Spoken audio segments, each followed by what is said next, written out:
Exclusive drone footage shot has revealed for the first time how Donald Trump's $16.9 million beachfront estate on the Caribbean island of St. Martin was damaged by 225 mph winds during Hurricane Irma. Palm trees are seen lying broken and smashed throughout the property, with one resting on the roof of the 5-acre complex, which President Trump dubbed one of the greatest mansions in the world. The opulent swimming pool and fountain are black with fetid water, and the tiled roof of a gazebo can be seen collapsed on the wall of the estate. The roofs, windows and walls of the extravagant 11-bedroom compound remain intact. In contrast, the neighbor's luxury house was completely gutted by the hurricane, and 95% of buildings on the island suffered serious structural damage. The drone flew around the coast of Plum Bay, St. Martin, disclosing the damage suffered by President Trump's property in the worst storm ever to hit the Atlantic. A dog was seen wandering in the grounds, and a pickup truck and step ladder suggested that repair work was already taking place. Some of the hurricane shutters that protected the windows at the front of the complex had been removed, while the back windows were still covered in wooden screens. The 8-foot wall surrounding the compound did not show any sign of damage after the hurricane, which killed 10 people on the island last week and destroyed the homes of tens of thousands more. The president has been trying to sell Le Chateau des Palmiers, Castle of the Palms, a luxury walled compound on the northwestern tip of St. Martin, for 5 months. In July he dropped the price from $28 million to $16.9 million, a reduction of 40%. When the property was first put on the market, it was the most expensive home on the island. Just before the hurricane, it was in second place behind a nearby beachfront mansion priced at $17.5 million by Sotheby's. Pictures of the interior on estate agents' websites show that it is decorated in typical Trump style, with chandeliers, marble floors, and gold curtains, sofas and wallpaper. Before Irma struck, Amanda Miller, a spokesperson for the Trump Organization, said, "All of the proper precautions and protections have been implemented, and right now we are just praying."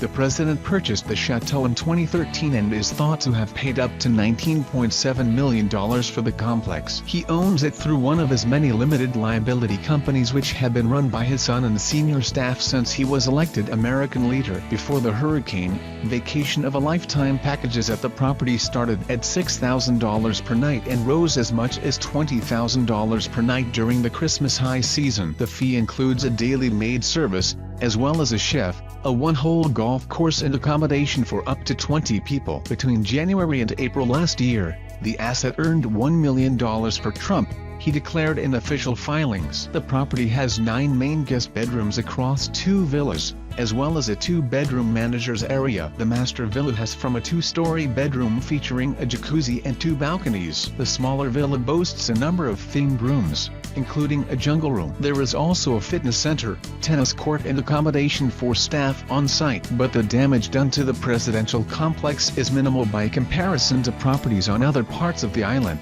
where Hurricane Irma wreaked more havoc than has been seen for generations. Thousands of homes across the island were flattened, while luxury yachts moored in marinas were sunk or driven on shore by the hurricane-force winds. Locals have had to queue for basic aid and even water, as the island's infrastructure has been utterly destroyed by the hurricane. Others have been forced to arm themselves to protect their property, as widespread looting has been reported. Mail Online was among the first to reach the stricken island, traveling 100 miles from Antigua by speedboat because the airport was destroyed. The drone exposed the scale of the carnage, with top-of-the-range pleasure boats flung onto dry land or piled on top of each other by the wind. Entire houses had been destroyed. Thousands of people could be seen stuck in traffic jams as they desperately tried to secure for basic necessities before the 3 o'clock curfew. We found half-empty supermarkets filled with stinking pools of fetid water, the broken fridges holding meat crawling with maggots. Families were living on cornflakes and meager aid handouts from the military. Looting and lawlessness has wreaked havoc on the island, with gun-toting gangs marauding through the smashed streets and robbing people of what little they have left. The island, which is 1,200 miles southeast of Miami, Florida, is split between the French section on the north, which is called St. Martin, and the Dutch-administered area on the south, Named St. Martin, which is split between French and Dutch governance, is famous for its Princess Juliana International Airport because arriving aircraft pass at low level above the Maho Beach. Thrill seekers often stand behind the runway and get blasted by the jet wash of aircraft preparing to take off. The Dutch and French armies deployed soldiers onto the streets in a desperate attempt to maintain order and enforce the curfew. On Thursday, police promised quick and swift punishment for looters, arresting 8 people for remaining on the streets after 3 p.m. and other offenses, including the possession of drugs. Motorists are forced to queue for more than 6 hours at petrol stations, making the theft of petrol has become a scourge of ordinary people trying to rebuild their lives. The President of the United States is far from the only famous face to suffer at the hands of Hurricane Irma. The damage to Richard Branson's private island was severe. Speaking via satellite phone for a blog post on his website,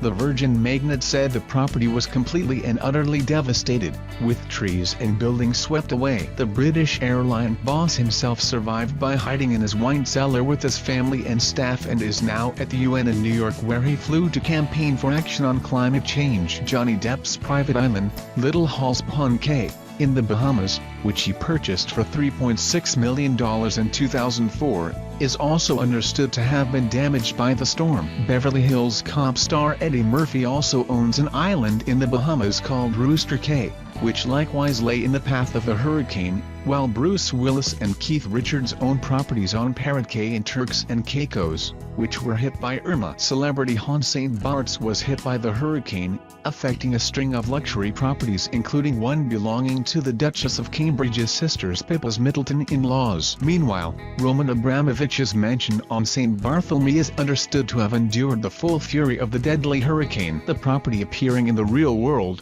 Key West, on Stock Island, was hit by the storm but reportedly sustained only minor damage. In nearby Miami, mansions owned by famous names abound. Gloria Estefan and Didier are just 2 who have homes on Star Island, while Phil Collins, Dwayne Wade, Birdman and Shakira all have homes on Miami Beach.